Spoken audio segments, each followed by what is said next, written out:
Well, good morning, everybody. Hello. We've got one more day of mask wearing to go. But no, we are actually We're free to take them off. free to take them off because we're working. Yep. Yes, we trust you've all been very compliant with your mask So wearing. on Sunday we'll be able to come with unveiled faces to behold the glory. Behold the glory with an unveiled face. Exactly. So what do we got on today? What are we talking about Last today? week we talked about the Great Commission and why it was great. And I guess the bottom line of that, it's great because of who's behind it, who's backing it. Yeah. And of course, that's God himself. So the thing that often makes some things great or important is the greatness of the one that stands behind it. Yeah.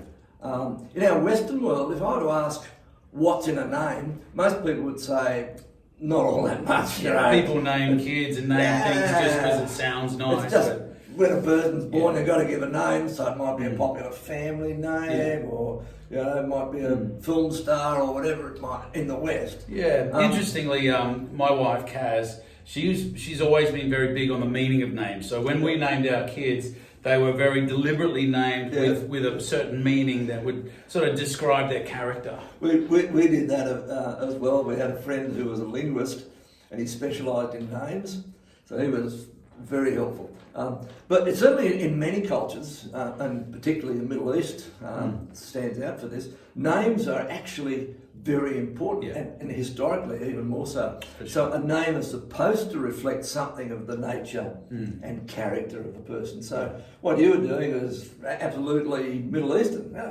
Great. Or at least what you hope the character is. Yeah. You name the baby and you don't know what that character is yet. So you name it, with that hope and that desire for that child to grow up into that name. And if often, it's a good name. Often that does happen because that's fed to that child the whole of their life, and so it sort of directs them. Yeah, if you say over a child over and over, you're a champion, you're a champion, you're a champion, then it's more likely that kid will excel. And if you tell them you're a loser, you're a loser, you're a loser, they'll probably do the same thing. It'll drag them down.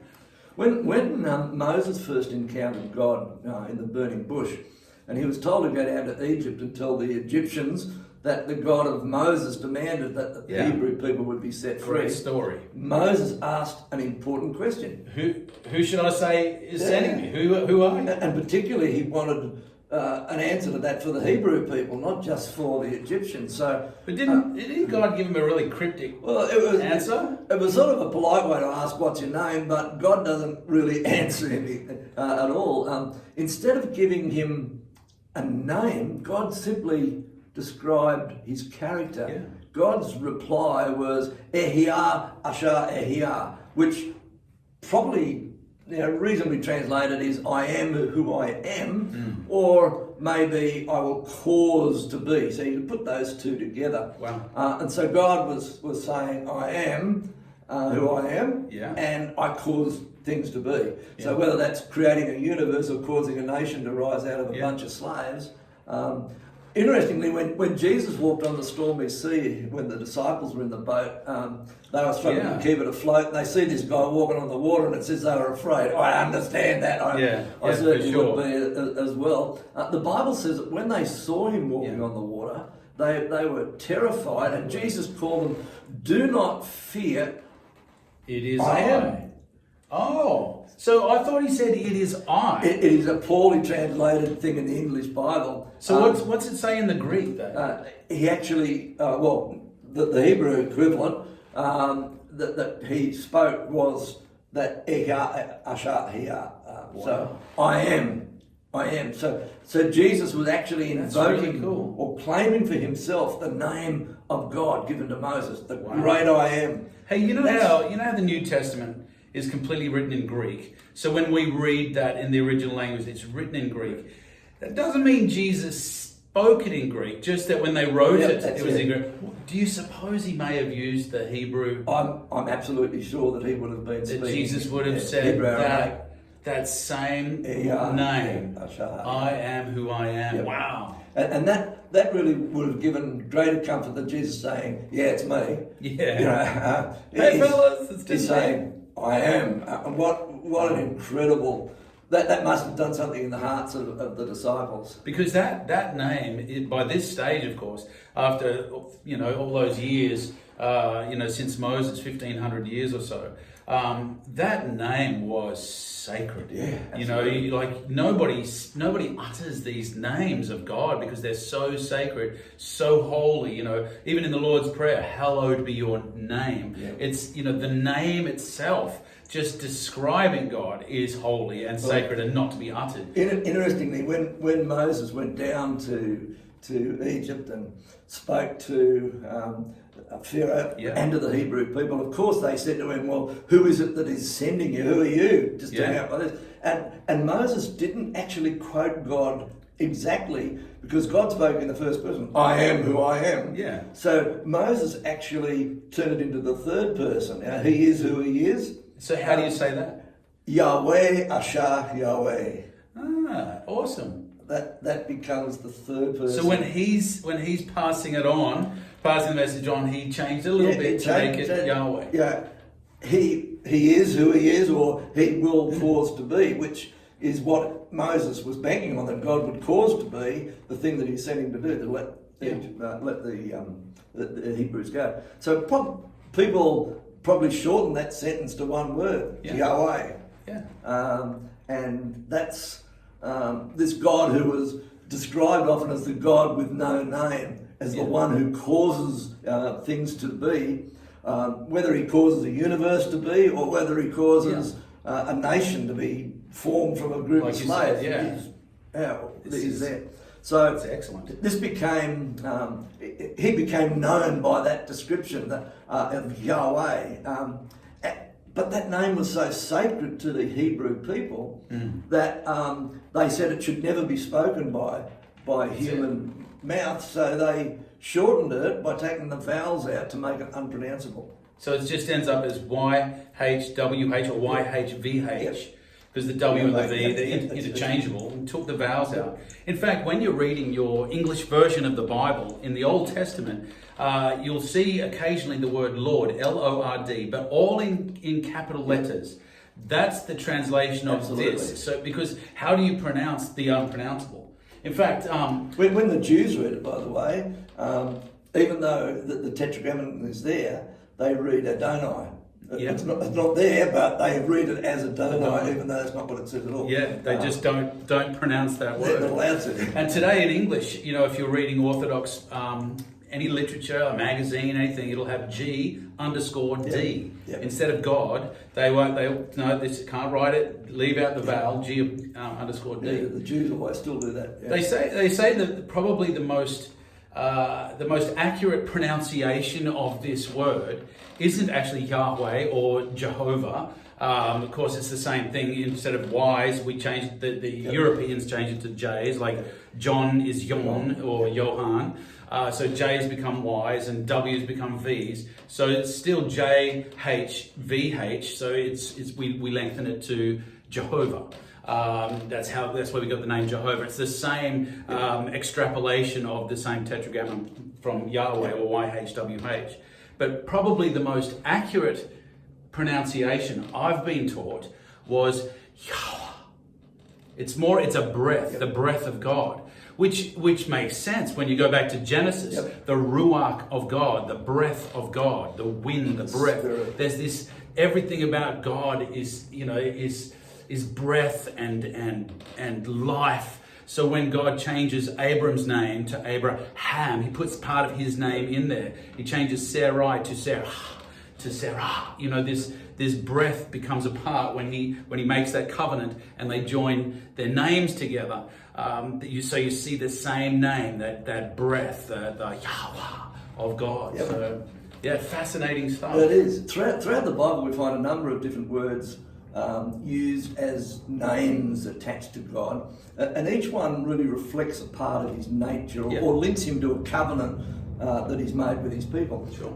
And some of the names associated with God are compound words that begin with El.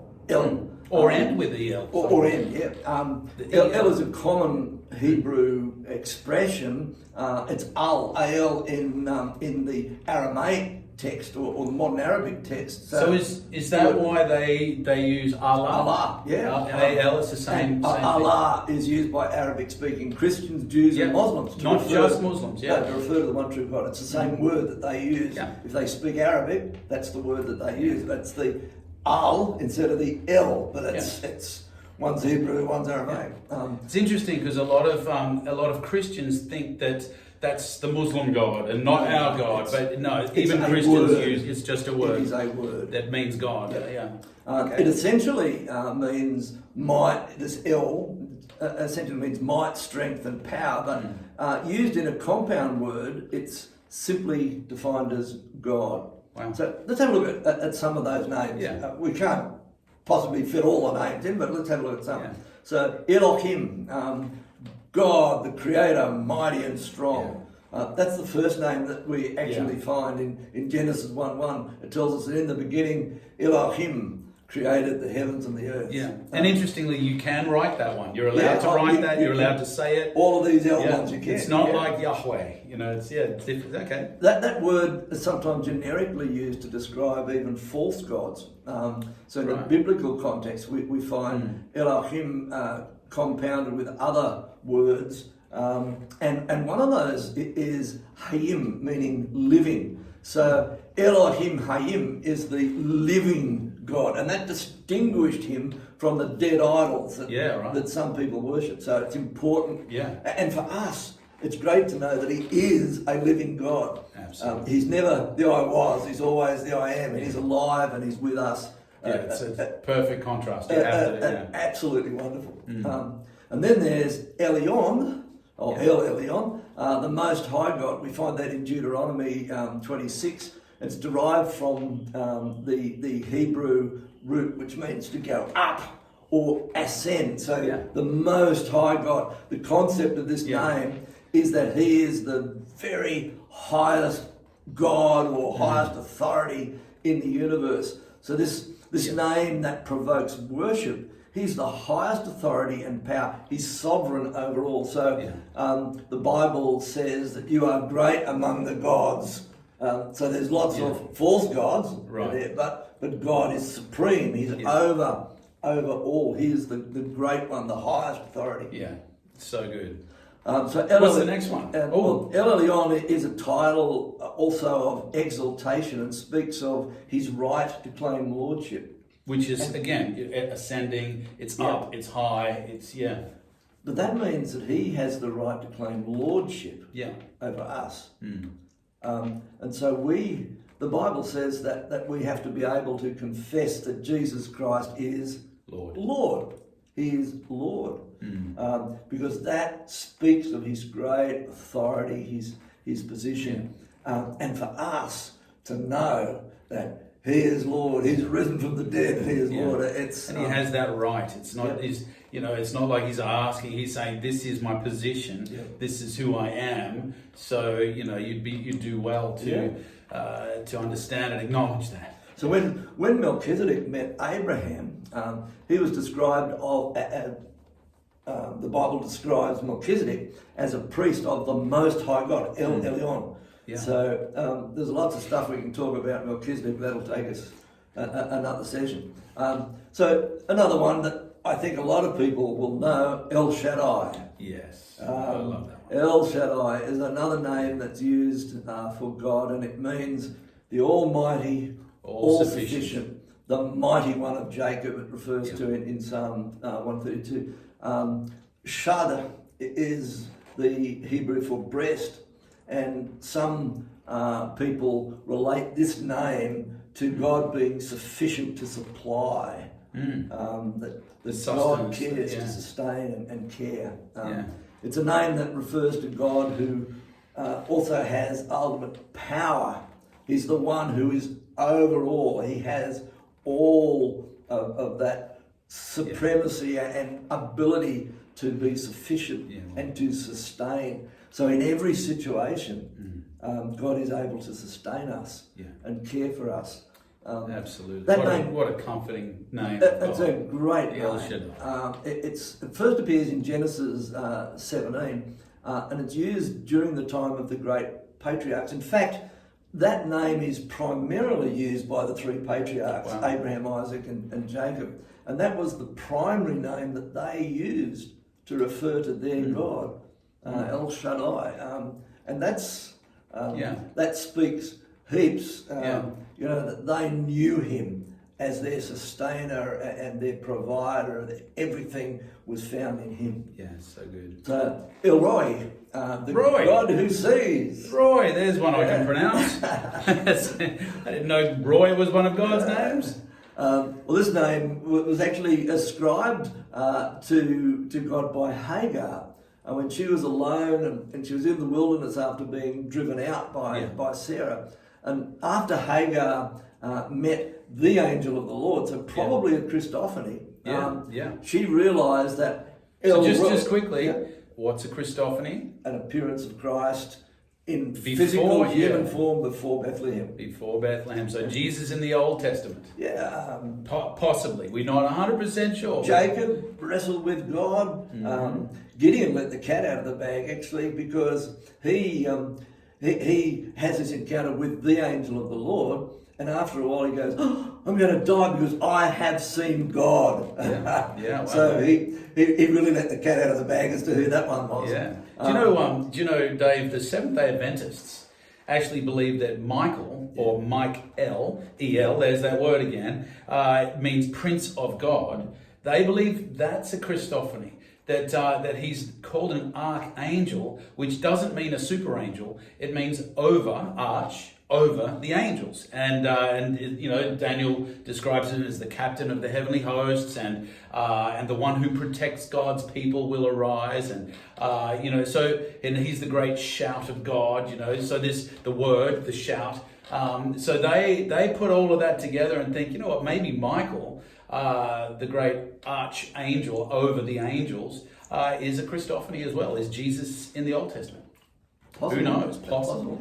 So after Hagar met the angel of the Lord, she realised that Elroy had seen her in her distress and acknowledged him as the God who lives and sees all. Yeah.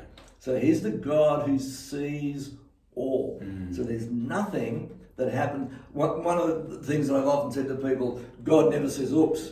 Because you never catch him unawares. He sees absolutely everything. And that name, Elroy, is linked to his omniscience. He sees everything. He knows all things. And this is really an important concept in our understanding of God. No matter what our circumstances, no matter what we face, God sees us and he understands. In the Greek, omniscient. All-knowing. All-seeing. So there's nowhere that we can go and hide from God. So David had that problem, didn't he? Yeah. Where can I go? I go to the heavens, you're there. I go into the depths, you're there. He's Elroy. He's a God who sees every circumstance, every situation. No matter where you go, I am. Yeah. Or as Moses put it, he is. Yes. Yeah. So Hagar learned that Elroy was watching over her, and that he had plans to bless her and to bless her son. So as Hagar saw Ishmael basically dying of thirst, she wept, but God spoke to her. God had told her to call her son Ishmael, meaning God who hears. So she's saying, well, what's gone wrong? Which, by the way, is another one of those compound words. Ishmael, El. Israel. It's all this E-L at the end or at the beginning, the compound word. So she's wondering, has God gone deaf? Didn't she hear? Didn't he know? Or was he simply unwilling to listen to her cries?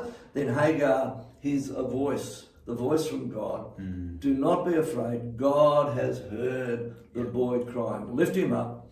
Take him by the hand, for I will make of him a great nation. Then God opened Hagar's eyes, and she saw the very thing that she was dreaming, a well full of water. So whether that was there before... or God put it there. That's it. Doesn't matter. You don't know, because he is the all-sufficient provider. Yeah. So, maybe that well wasn't there, Who knows? But either way, she had her eyes open and she saw a well full of water. So she had not gone out of God's sight. El Roi was able to see her in her distress, and he had come to help her. He was not just the God who sees, but more importantly, he's the God who sees me. Yeah. You can say the same, but everybody else can say exactly the same. He's the God who sees me. And he hears you too. He hears your prayers. Don't stop praying. He hears you. Yep. And it doesn't run out, because one of the other names is El Olam, or Olam, the everlasting God. God's nature is without beginning or end, free from constraints of time, and he contains himself in time that he actually created himself. So from everlasting to everlasting, you are God, El Olam. He's eternal. God who is everlasting. No beginning, no end. He is the Alpha and the Omega. Absolutely. All of those other concepts that come in the New Testament, that was all there. So this name reminds us that even though God created time itself, he still exists outside and beyond it. So before the creation of the universe, God was there. He has neither beginning nor end. He's the prime cause. So everything that we know in our natural world changes through time. But God never does, because he lives beyond the realms of time. Which messes with your mind. It does. You start to really, think about it. You we can't contain the idea of infinity. No. His word, his kingdom, his character, and all he stands for will never, ever change. And it will be there eternally. So we have a dependable, trustworthy, eternally consistent God. So Psalm 90 verse 1 says, Lord, you have been our dwelling place for generations, even from everlasting to everlasting. Olam ha'olam is the Hebrew. You are El Olam. So he's saying, he's putting that all together. He's saying from Olam ha'olam. So from forever to forever, you are the forever God. Which just eternal. And so in the New Testament we find that statement, Jesus Christ the same, yesterday, today, and forever. Another point to the deity of Christ. El Gobhor, the mighty God. This word Gobhor means strong and mighty, and refers to somebody who's bold, who's strong, who's valiant. And in Isaiah 9:6, this title is attributed to the coming Messiah. His name shall be called Wonderful Counselor, etc. And it comes down to El Gobhor, the mighty God. And interestingly, by the way, we often say the everlasting Father, but the way that it's actually written originally, it's the Father of eternity. So you just think of that concept, the Father of eternity. So he's the one who was there, the progenitor of eternity. Which is pointing obviously to the eternal nature of God. So he always prevails. He has great strength. His authority is over all. It is he who spoke all of creation into existence. So that's a great one. That's so good, yes. Here's one where the L's at the end. But we couldn't leave this one out. No, I love this one. Immanuel. Yes. God with us. We couldn't possibly look at the L names. Because of course that's the name that's attributed to Jesus. The L comes at the end, said at the beginning, that doesn't matter. He is, this is one of the descriptive names that's used by Isaiah in reference to the coming Messiah. This name is found in Jesus, the God-man, God dwelling with us. He's dwelling as his creation, as well as being with his creation. He is Immanuel, God with us. Beautiful. But there's a whole, as you're well aware, there's a whole set of other names that are associated particularly with covenant. Yes.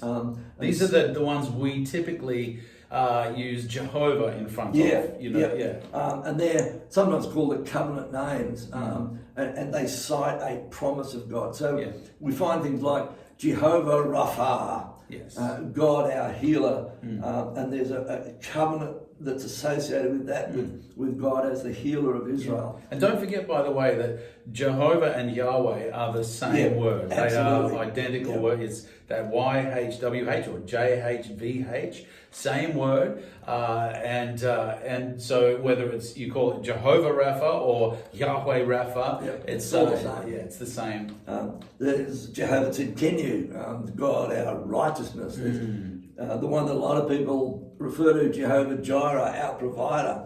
That's because it rhymes. Yeah, that's the one. I remember the song. But that's also covered in the El names as well. Yeah. With El Shaddai, but Jehovah Jireh. These names, while strictly reflecting covenants, they actually reflect the nature and character of God. Yeah. That's one for another time. We might be able to look at some of them. Wow. But what the names of God reveal to us is that God is great, not only for the nation of Israel, but for all of his people. He's not just the God of Israel in the past, he's the God of us today. And we are truly blessed that he's with us now. He always will be. We have his peace, we have his security.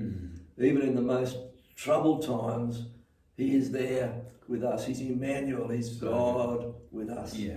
So when you're feeling a little stressed because you're losing control or you don't have complete control over your life, relax. God is all-knowing. He is all-powerful. He is with you and he loves you. Absolutely. And that's the most important thing. Like a kid in the back of the car at night being driven home, as long as mum and dad are in the front looking after business, it's okay. I can relax and go to sleep. And so can you. So we hope you found this one really comforting. And I certainly found it interesting too, because those ones that we mentioned at the end there, the Jehovah's one, Jehovah, Rapha, Jehovah, all of those ones. They're the ones where we seem to be more familiar with. But to hear those original Hebrew ones with the L in front of it, that's a great little reminder that God is the same yesterday, today. It's a bit of theology for Thursday. Yeah. God bless you. Have an incredible week.